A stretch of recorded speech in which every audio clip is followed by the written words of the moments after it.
Hi y'all, so this is like an extension or a part 2 to my previous video about placeholding and manifestation. You could either go and watch that one after this one, or maybe you're just meant to watch this one and resonate with this one.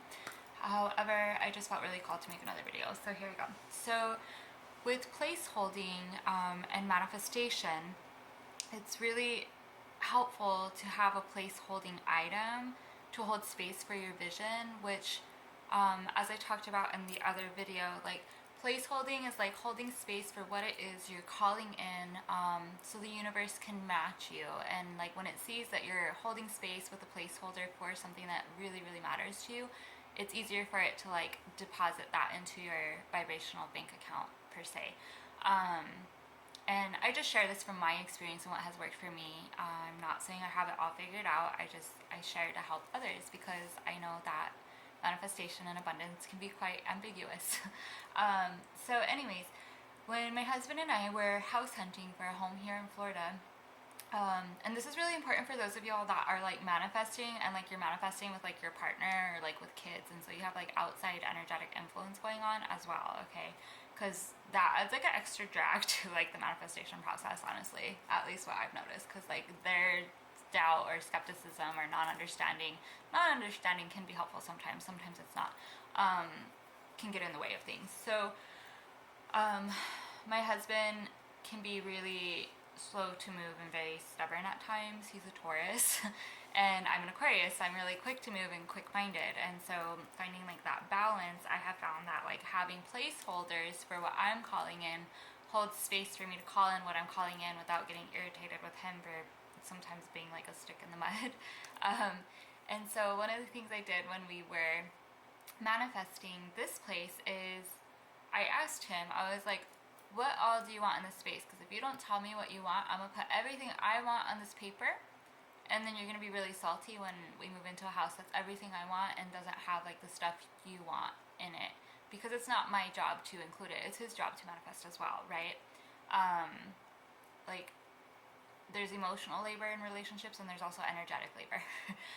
So I was like, what do you want? Like, talk to me. Because this also happened with our wedding. Like, I asked him what he wanted on the wedding registry and he didn't say anything, but then he got really jealous because his coworkers bought me a gift for me that I put on there for like my Mother Earth altar, and then he's like, well, I want to use it. And I was like, well, maybe you should have put that on the wedding registry. And like, it was a huge learning experience for him and for myself around sharing and manifestation and speaking needs, which is like a whole nother conversation, right?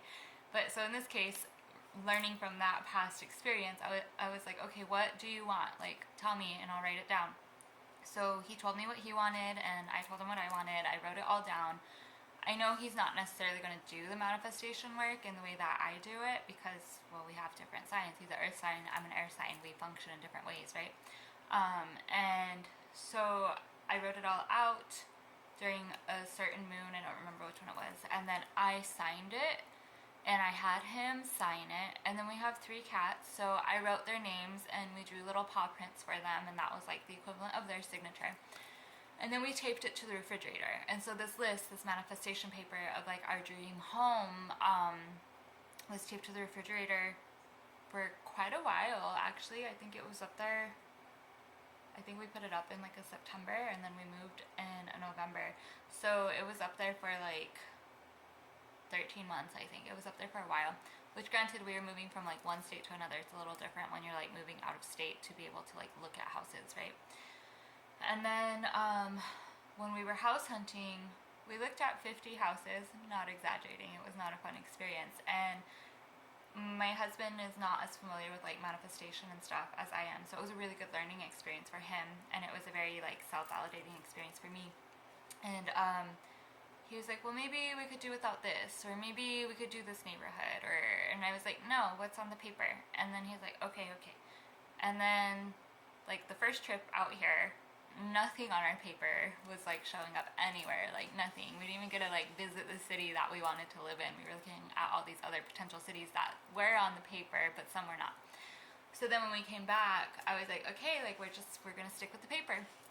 And like he had even had coworkers be like, well, like finicky or too like picky, or like maybe you could like compromise something, right? And I told him, I was like, no, it's on the paper, like it's ours. Like I know because when we moved into the last place that we were in, I had put that all on a paper before I ever met my husband, and the space was like even like better and wetter than like my wildest dreams, for what I was calling in, because like I was calling in a space for myself and the cats, and then I moved into a space that ended up being the space of my husband and the cats, and it was like twice as big as what I imagined, and it was just like so perfect, and like I did that all without him ever even being in my life, so I knew it would work. And so I was like, nope, just go by the paper. And so we kept looking and looking and looking, and my husband and I were getting frustrated, and finally I was like, I was like, here, let me look at the houses, because he'd been doing all the looking. And then so I went on this app that we hadn't used at all, and there was a house there that he had was like just marked as a no, because he thought that the garage was like part of like condominiums or apartments, and he didn't want to share like his garage space, with people around him, because he spray paints and didn't want the fumes to like bother people. And I was like, all right, we're going to this place. And when we got here, he's like, wait, this is the place that like I like marked as a no. And then he's like, but it doesn't look how I thought it was gonna look. And I was like, bam, universe worked through me, because it knew that I knew that it was aligned with the paper. And so it ended up being the place that we moved into, and we didn't have to compromise anything on our list. Nothing. Zilch. Nada. There is a frame in the back for like a sun porch, which a sun porch is on our list. However, it's so nice because like we can make the sun porch to our liking, which is even cooler than moving into a place that like already like had a sun porch, and like we don't have to buy anything really except for like the big making stuff, and he's very meticulous with making stuff, so I know our sun porch is gonna be voila.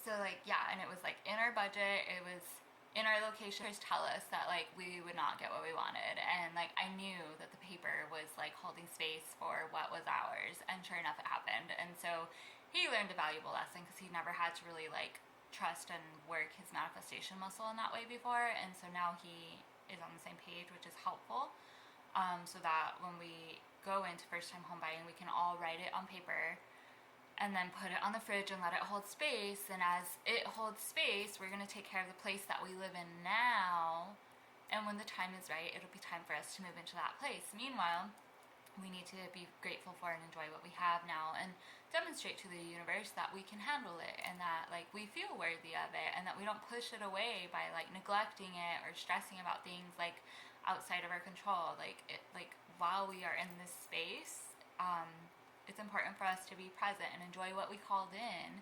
And then when we're ready, we'll make our list for our first time home, and then we'll just trust the process that it'll come up when it comes up, and we will not deter from the paper, because only people's self-doubt and skepticism and limitations, their own limitations, like get in the way of like stuff like this. Like if you believe that like it's too specific and not going to work out, and then you hear another person say that, and then you hop onto their limiting boat, then that's what's going to happen. However, you're really confident in yourself, or even if this is your first time and you're really not confident in yourself, don't share it with other people, because they'll just deflate you. Just build yourself up, and maybe do some solar plexus work and some really deep grounding work, connecting with nature. And that was the other thing we did too, as we had the placeholder, is I would go to the park down the street from our house, and I would talk to the trees, and I would send them visuals of what was like on our list. And then when we came to Florida, I would send them visuals of what was on our list, because the tree systems talk. And so my relationship with Mother Earth, and then the placeholder, like it all just, it was beautiful. And so hopefully this helps you all. Also, numerology, if you read about numerology of houses, that might be helpful in like considering what kind of house you want to live in. Because I told my husband next time, I was like, why don't we move into like a numerology 8 or 9 house, because that goes with like our visions, and that might really make it easy to wind down. Like make our list and then tell the realtor like, hey, we want an address that adds up to 8 or an address that adds up to 9. People might laugh at me, but guess what, bet you I'm gonna have the cooler house. Hopefully this helps you, and have a great day or evening wherever you may be. Thank you so much.